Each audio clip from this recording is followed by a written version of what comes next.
What do you want? Leave me alone. Good evening, sir. I'm Dr. Reed. I'm looking for Nurse Dorothy Crane. There is no Dorothy Crane here. Now goodbye. I'm afraid this medical leaflet says the opposite, sir. Really?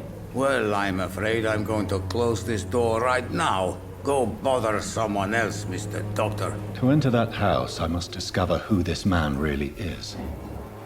Maybe I could start by observing what he's up to.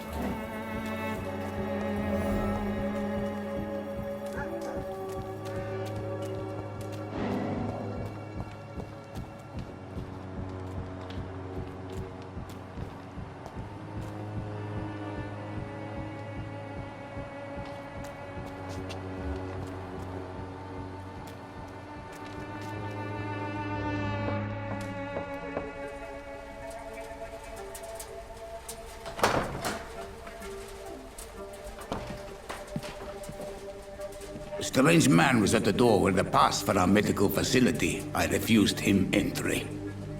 Darius, how could you know he didn't need our help? His clothes were too finely tailored to be from Whitechapel. Perhaps just a friend of that stray poet who is always about. Richard Nithercott? No, not of the same cloth, this man. I suspect some machination from that journalist. Clayton Darby. Is he still asking questions? Yes. I saw him drifting around St. Mary's Church. I swear he is tracking me just downwind.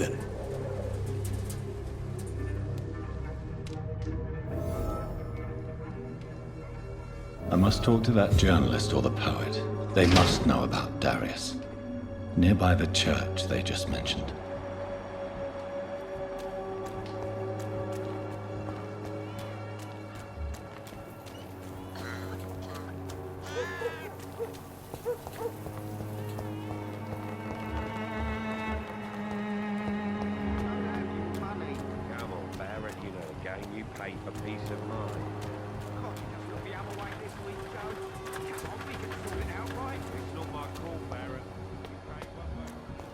You are blinded by your false faith, imprisoned by your daily routine, Jew. Excuse me, sir. Are you familiar with this part of town? Name's Clayton Darby, reporter. Sorry, I'm new to Whitechapel. But perhaps you could help me since you're a journalist. My name is Jonathan Reed. Dr. Reed, the famous surgeon. I'll gladly help if I'm able, sir.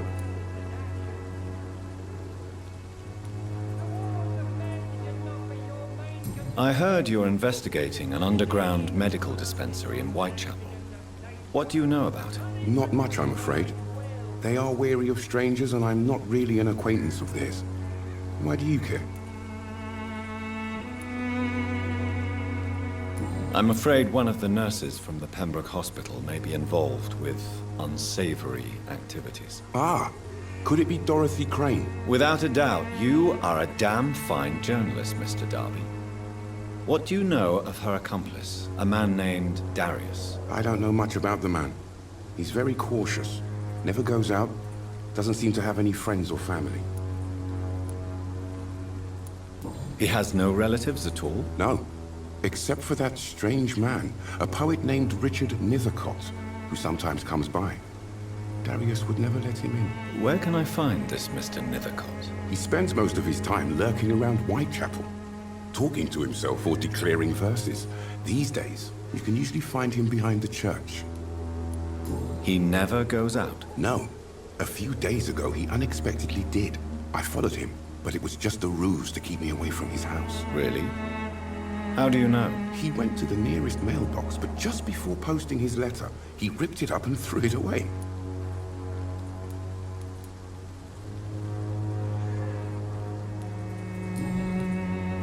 Goodbye, Mr. Darby.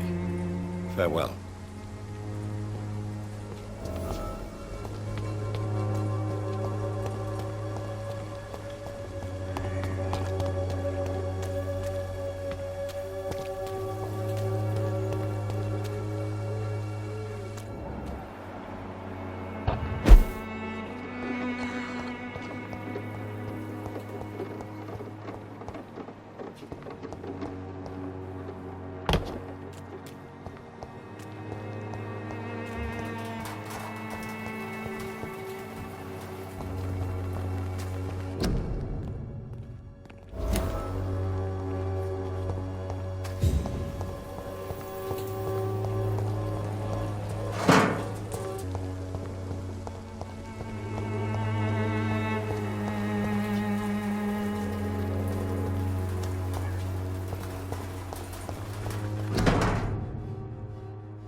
The content of Darius' letter to his children could give me more leverage to enter.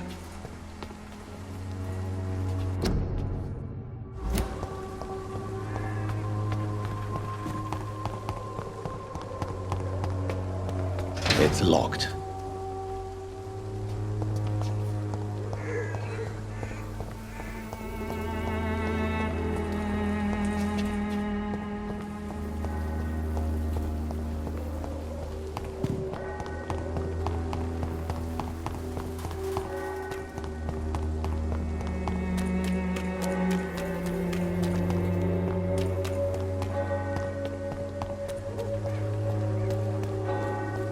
The walls of your home will not protect you.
Some of us come to this world already touched.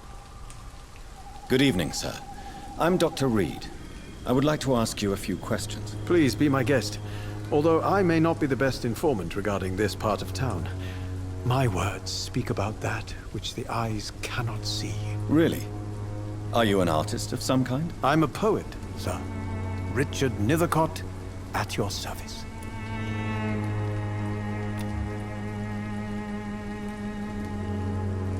Do you need medical attention, sir? It may be wise to let you prescribe me something.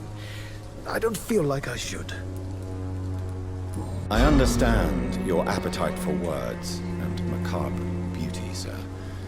But you should be more careful. The nutrition of my mind is more important than my physical health. But I appreciate your concern, sir. May I ask you a few questions about the district? Extraordinary part of town, is it not? I'll be glad to help you, if I can.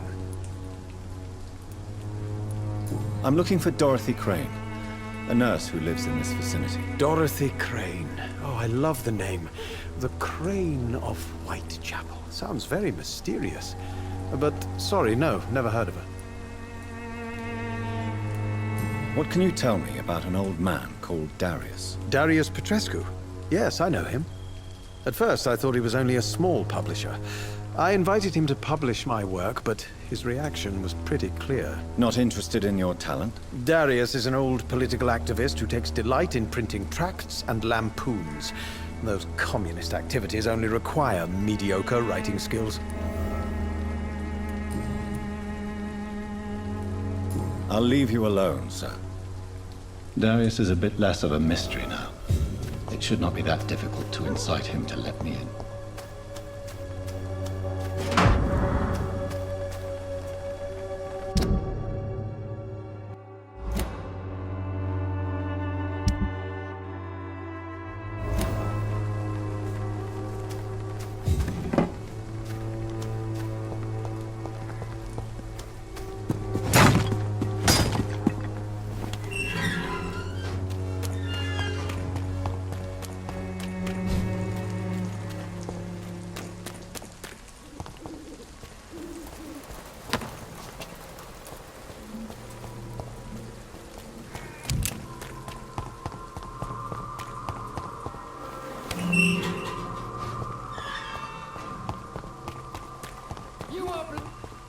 blinded by your false faith, imprisoned by your daily routine. Cheap price, good quality. Come on, take a look. Don't be afraid.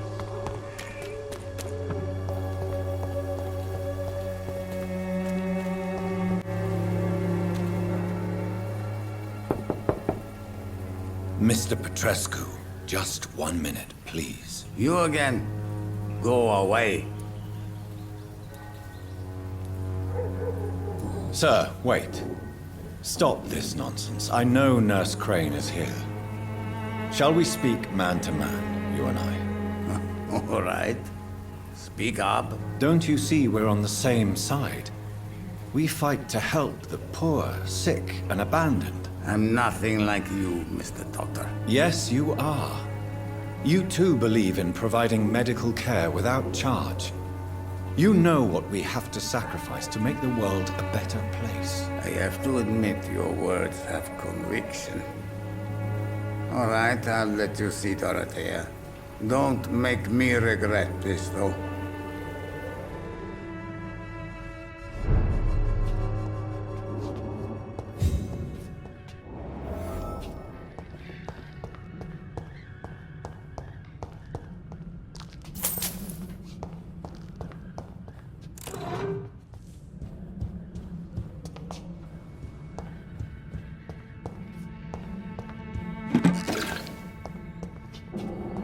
It's locked.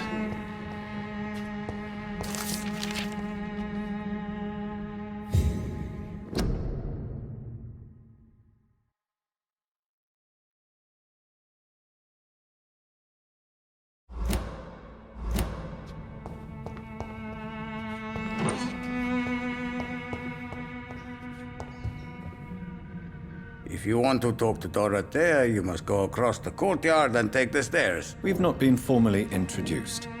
May I ask your name and occupation, sir? I am Darius Petrescu. I'm here to keep snitches and spies away from Dorothea. And I also run this little print shop.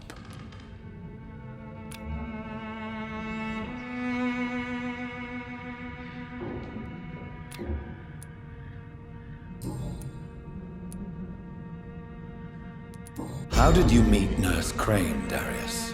Why does she trust you? I'm her oldest friend in England. Dorothea and I share many ideas about this country and about the country we left. You mean occupied Romania, don't you? Even if not directly, I fought against your enemies. Really? Then perhaps you have more in common with Dorothea than meets the eye, Dr. Reed. I know you fought for your country when it was occupied, Darius. Tell me more about it. I know my days are numbered, and I know I won't see my homeland again. But I fought for Romania all my life, and I will until my last breath. But Romania escaped the grasp of the Austro-Hungarian Empire. It's a free country again. But it's not the country I fought for. My homeland is not appeased, Doctor. And I still see a dark future ahead for my people.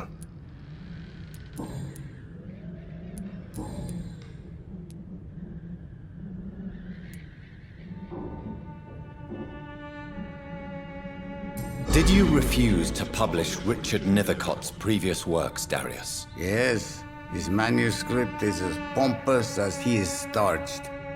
Now there's a man who loves the sound of his own voice. You could have told him so. As a great writer recently said, politeness is the most acceptable hypocrisy.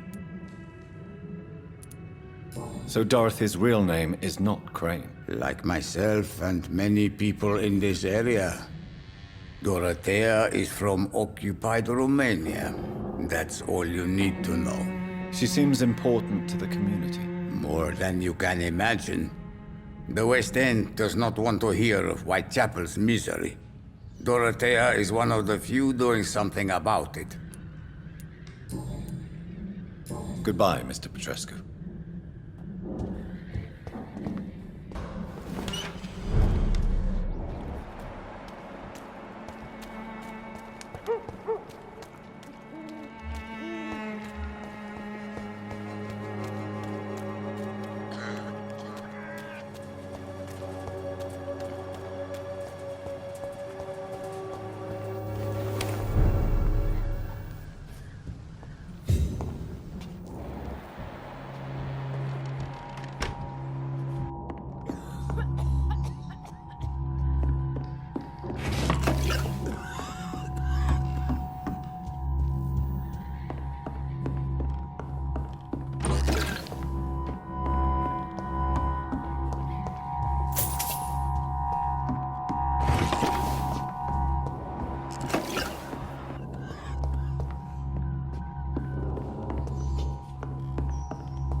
need help! What do we have here, nurse? Patient Raz Van Vasily. High fever running on 3 days. Complaints of dizziness, muscle aches, and head pain. Diagnosed with influenza. Treatment? Aspirin and salicin for the fever and discomfort. Liquids for dehydration, but he's having trouble keeping even water down.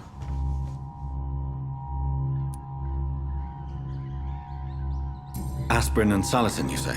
Why not some warm milk and a kiss on the cheek? Where are the quinine salts? Tried buying, borrowing, even stealing. There's none to be found, Doctor. He's not convulsing, he's choking. He's not getting any air. Scalp! Hand me that scalp! What can I do, Doctor?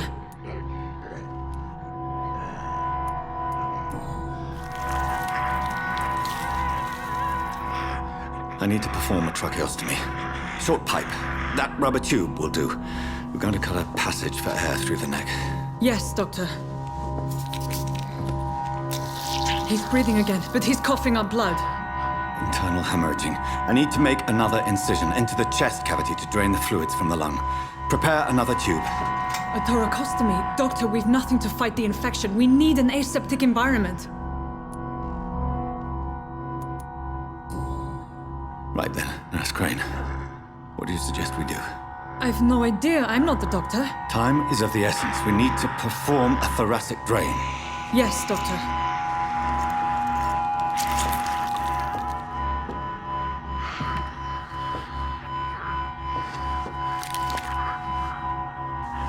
He's still bleeding, Doctor. I'm losing his pulse. The drain must have punctured the intercostal artery. There's too much blood. Are you all right, Doctor? I can't see.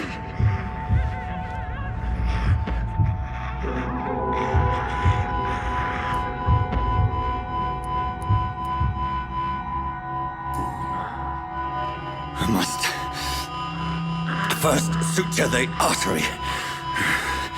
Find the wound. The source of the blood. Needle and thread, Doctor. Good. The stitches are holding. How's he doing? We're losing him. We've lost his pulse. He's dying, Doctor!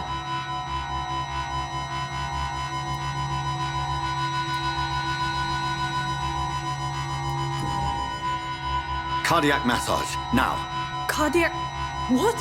Are you making this up as you go along?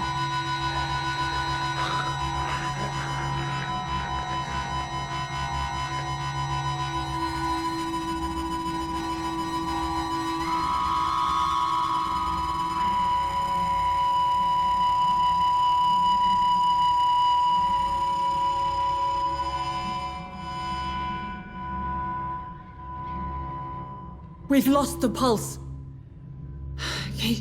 He's gone, Doctor. Nurse, we did everything we could. Truly?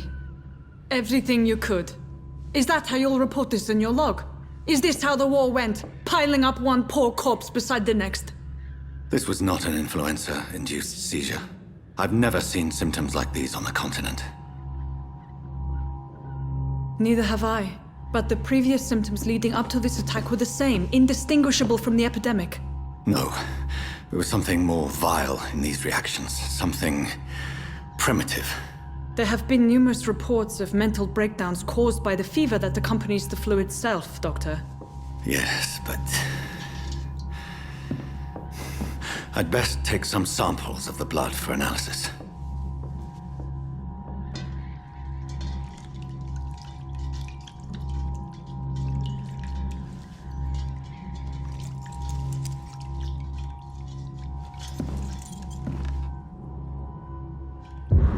I doubt you're here to test my bedside manners.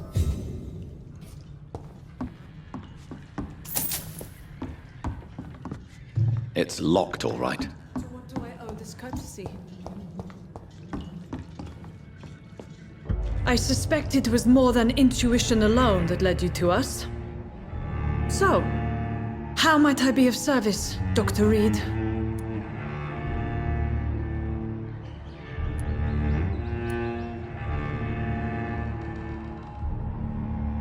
I've come to put an end to this insufferable blackmailing, Dorothy. Doctor, you think your warnings scare me? I've stolen and plied, blackmailed and lied, but what else am I to do? I'm all these people have.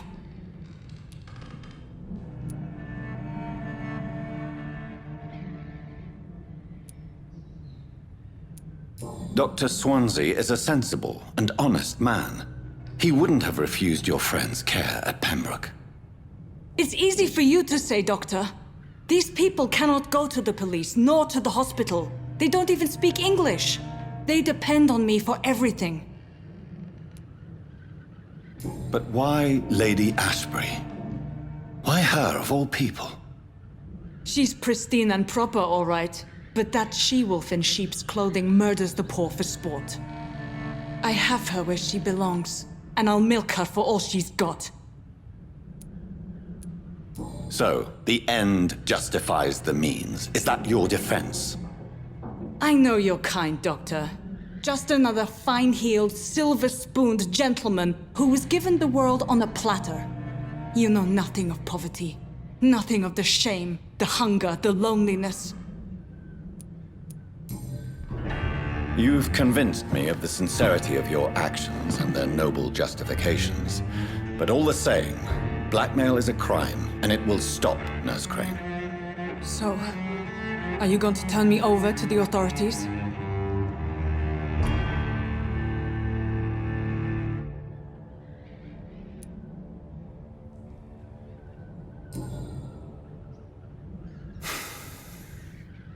No. Your place is here. Jailing you would be an even greater crime. So, here is my proposition. I'll look the other way on your little enterprise. In exchange, you will resign from the Pembroke Hospital and provide me with medical supplies when the need arises. Dr. Reed! That sounds like a business proposition. My accomplice, then? No, just a privileged client. My research may require the occasional rare piece of equipment or ingredient. I'll pay good coin in exchange, fair and honest, to help finance your noble endeavors.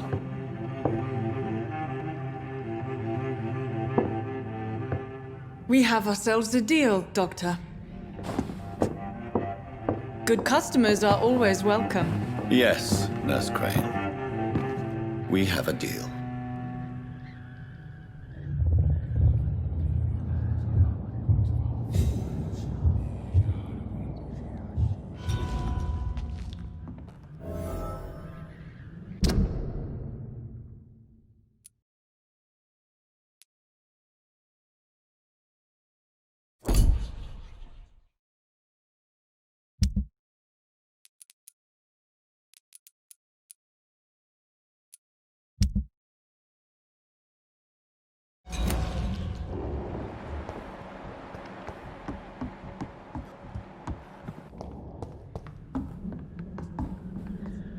I cannot enter.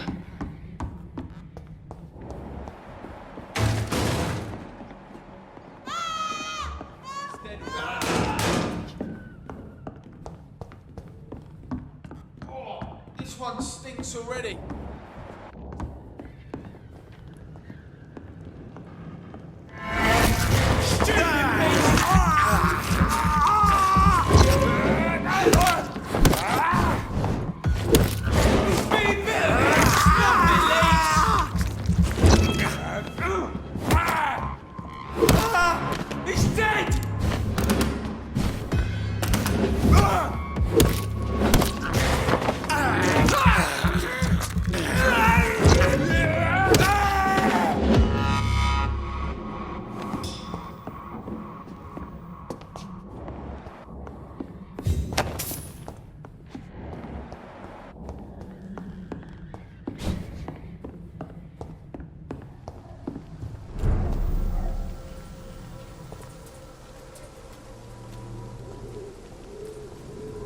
Get them weapons ready! Found one!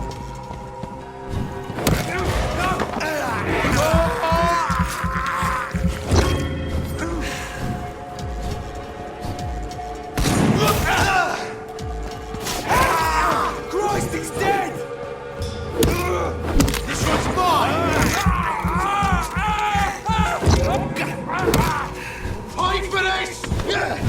He's dead!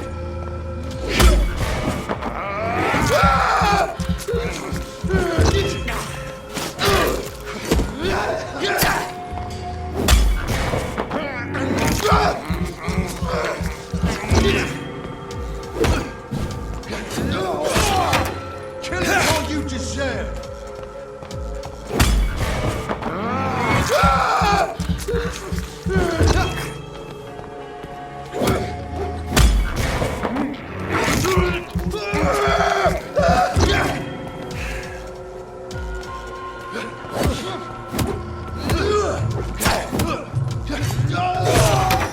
What's that?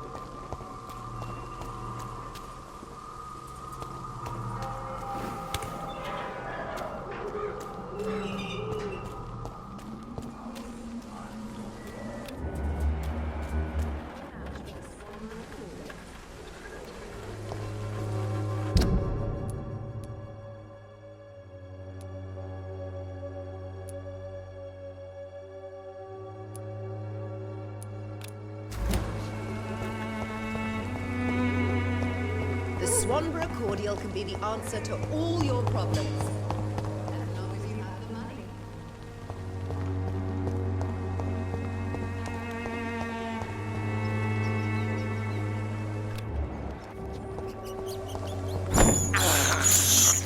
This is despicable.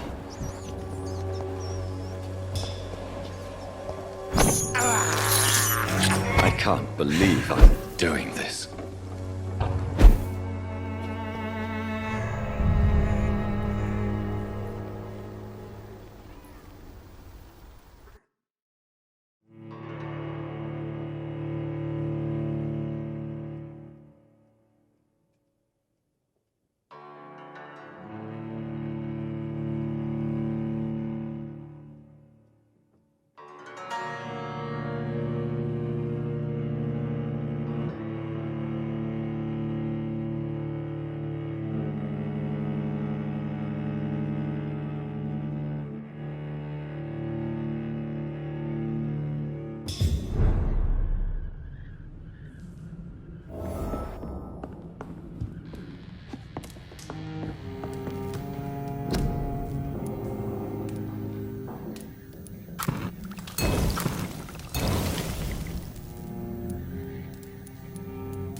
It's locked.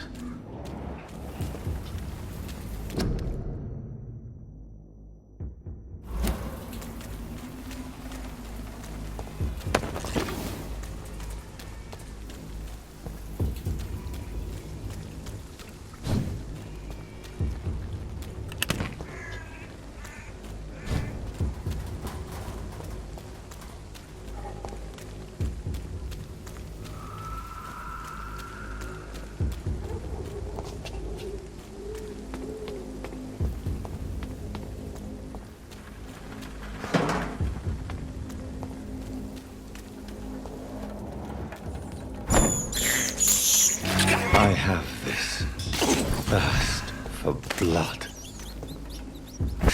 Despicable.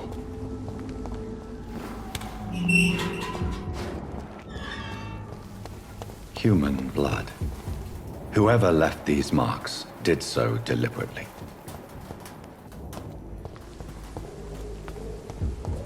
Kill it, boy!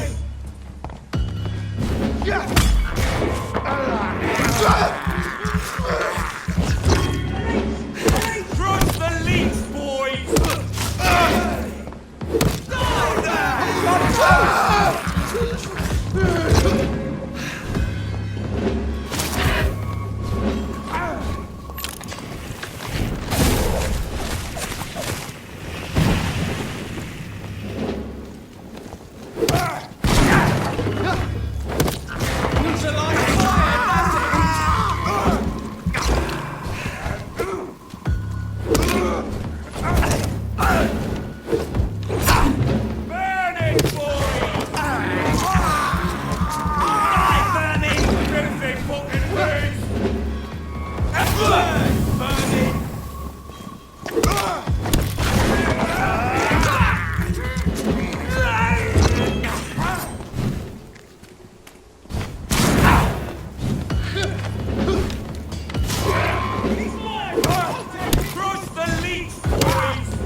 I cannot enter.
I'm sure Albert would like to know he's been accepted by the wet boot boys.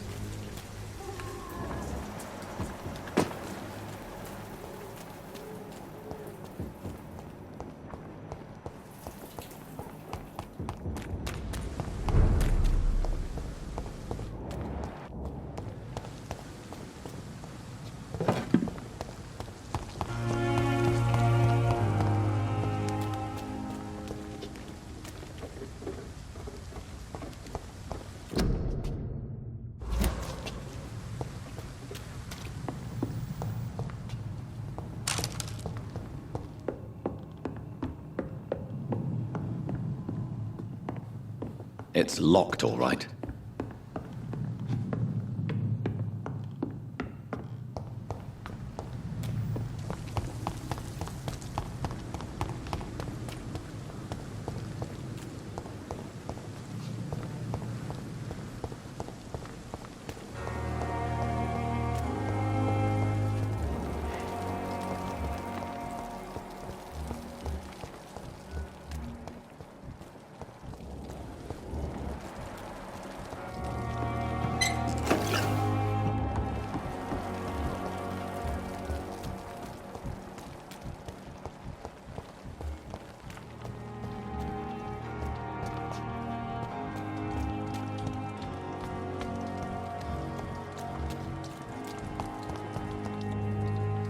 Hello again, Mr. Blight.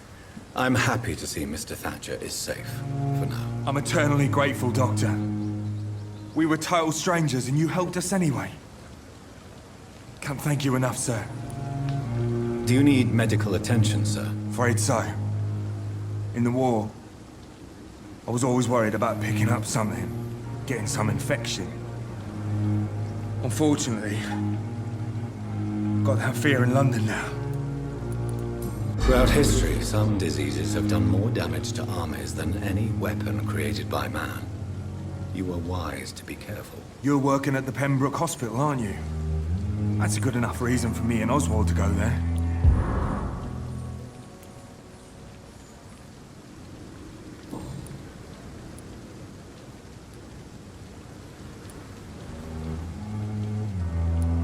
What caused your phobia of rats, Newton? It happened last year following an artillery attack.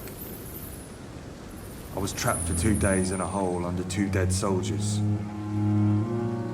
And there were rats. Go on. It started eating me as soon as I dozed. Gnawing at my ears, my fingers, lips. I couldn't move. Couldn't call for help. I see. No, you don't. You have no idea what it is to wake up buried under bodies. Fucking vermin eating your flesh. Oswald, he found me and saved me.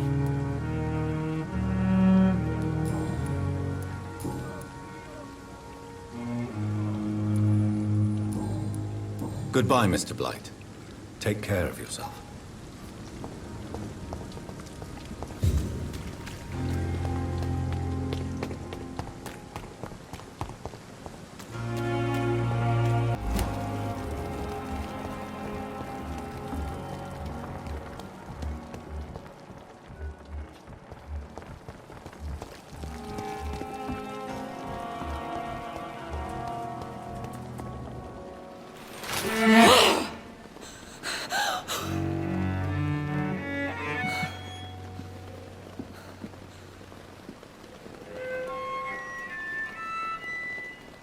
would ask you to avert your eyes, sir. Or did you not know it was rude to stare? I knew it. Speak up, Dr. Reed. I like a man who speaks his mind.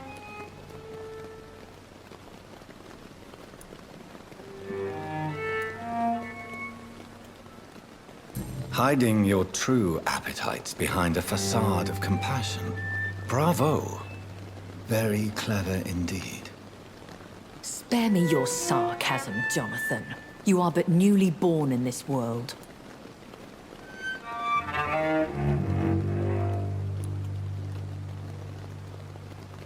No need to apologize, my lady. I know exactly what you endure. The situation is somewhat awkward nonetheless. I have not been observed sustaining myself for many decades. I have to say I'm a trifle embarrassed. Anyway, I have concluded my inquiries concerning your blackmailer. I see. Please excuse my agitated state.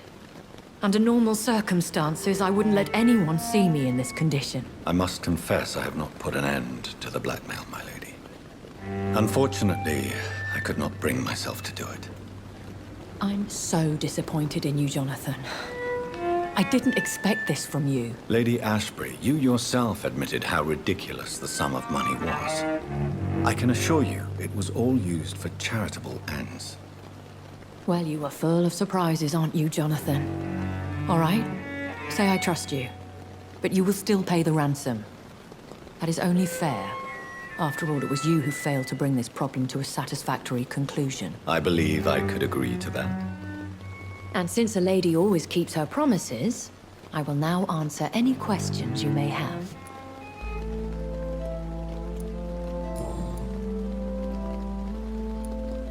I've been hearing a voice talking in my head.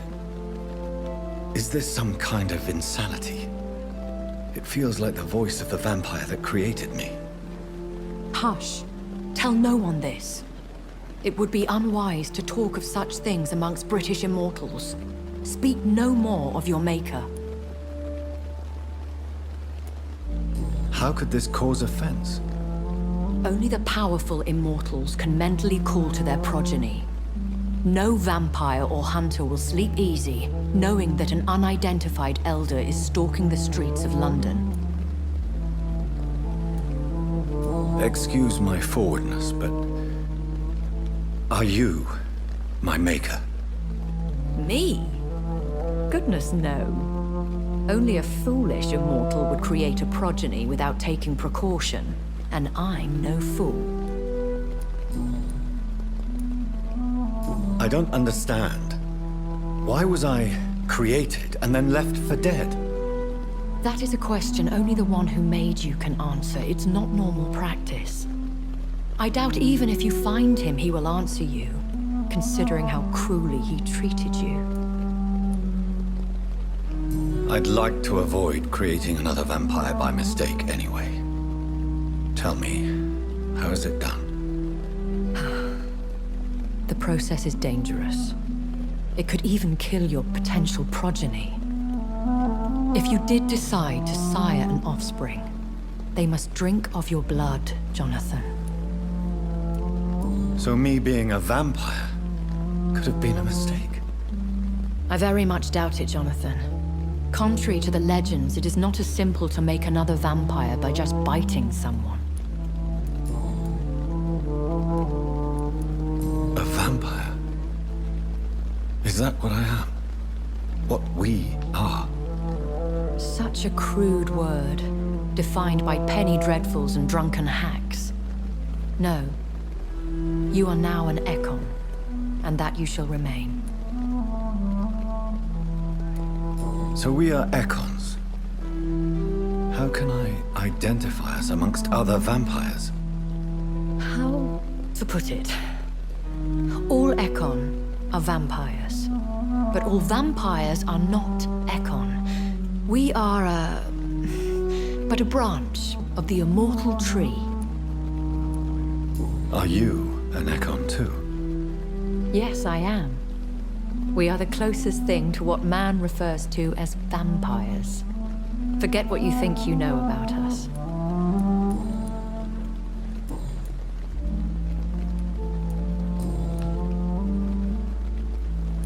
Why does Dr. Swansea allow you to feed on the patients of the hospital?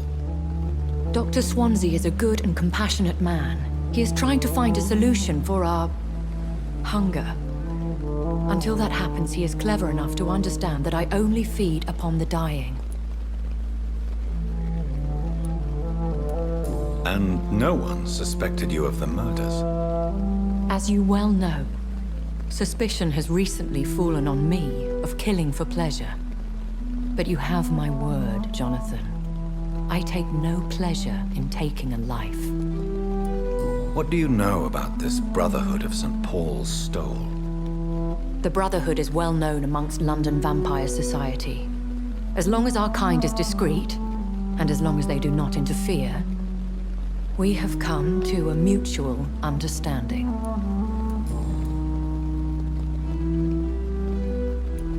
Why did you save me in the canning factory?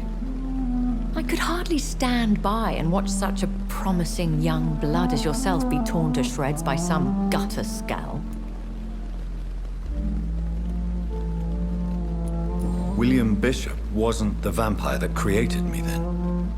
No, Jonathan. Whatever their strength and demeanor, scowls are the progeny of careless vampires. It cannot be the other way round. What type of vampire is a skull? Not a true vampire. The deformed offspring of lesser vampires.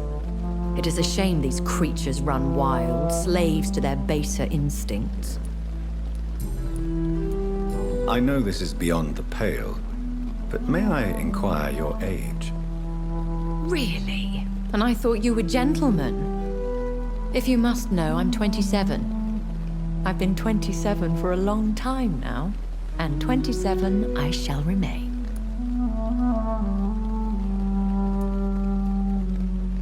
And who bestowed upon you this eternal youth? My maker. He left this isle a long time ago. Very well. But I believe there is more to this than you are saying. A lady has to have some secrets.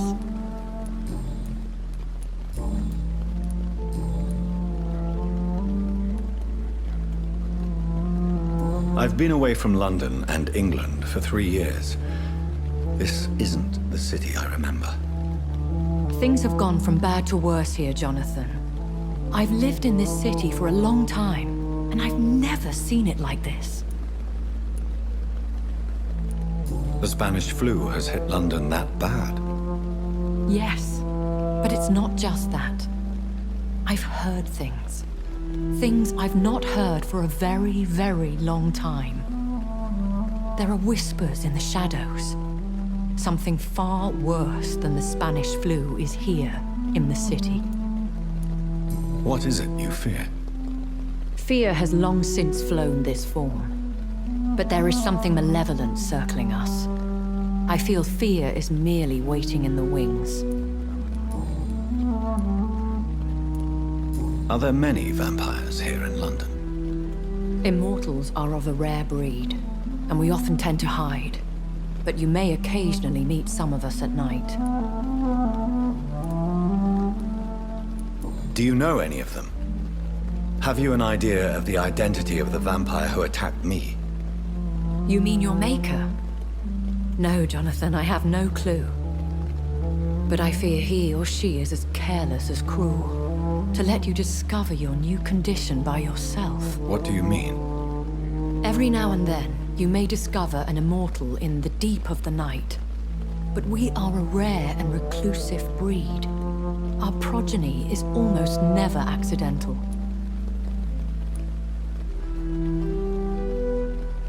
Will they all be as affable as you, my lady? I do not see why not. But remember, even the shark smiles before he bites. That sounds like a lesson from experience. Vampire politics are as intricate and sometimes tedious as a game of chess in a gentleman's club. I've learned from experience it is best to decline to play. When I awoke, changed, I was chased and attacked by vampire hunters. Prepared and well-trained. Though I can't be certain, More than likely, it was the once glorious Guard of Priwen. You make them sound like some sort of cult. More a society. And like all the best ones, a secret society. I thought them almost gone. But it seemed they have been recruiting. Once glorious, but still dangerous. They have seen better days, but all fanatics are dangerous. You would be wise to stay clear. They are sworn to destroy our kind. I bid you farewell. For now, my lady. I must quickly analyze the blood I took from Nurse Crane's patient.